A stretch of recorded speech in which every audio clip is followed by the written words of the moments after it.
With brazen home break-ins on the rise, it's no wonder many people turn to banks to store valuables in a safe deposit box. It seems like impenetrable vaults like this would be the safest place to store your priceless possessions, but it turns out that's not always the case. This is absolutely wrong, and I am shocked to have had this happen.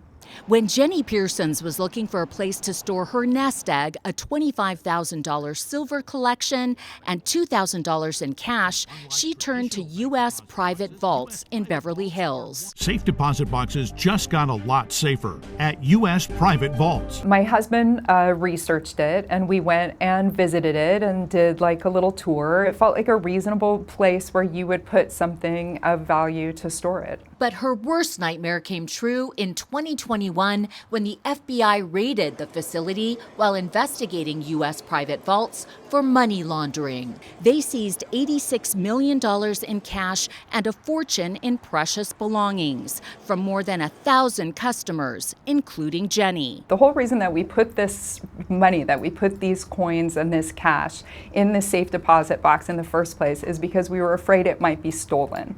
So the idea that then the FBI comes along and steals it from this box is staggering. It boggles my mind. She says it took 7 months for the FBI to return her silver, but they never gave back the cash. Literally, they just rooted through, took everything, and tried to keep it. A court ruled the FBI violated customers' constitutional rights by searching their boxes. The agency did not respond to our request for comment. Then there's the case of Florida school teacher Jenny Morsch's valuables, missing from a Chase Bank deposit box in Orlando. In that instant, all my items had disappeared. Jenny went to open her box, but says her key wouldn't fit. And to her horror, when the bank drilled it open, she says all her cash and priceless possessions were gone. Imagine more than $100,000 in cash,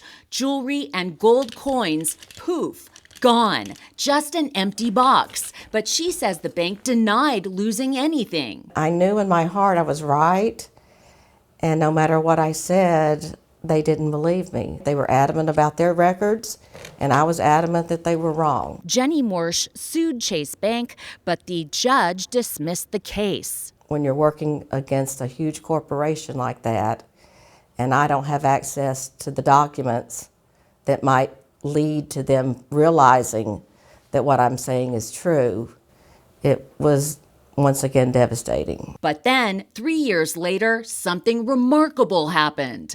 Millions of dollars in unclaimed funds and property could be waiting for you to collect right now. Jenny saw one of her long-lost items, a $10,000 diamond necklace, on TV of all places. I saw my diamond necklace go across the TV screen, and I literally was shaking. I'm like, that's my necklace. They have my necklace. The image was featured during a segment about an auction being held by the state of Florida's Unclaimed Property Division. The next day, Jenny rushed over with photos proving it was hers. I don't think it took more than 10 minutes or so, and they said, we have your items, and we believe we have all of your items.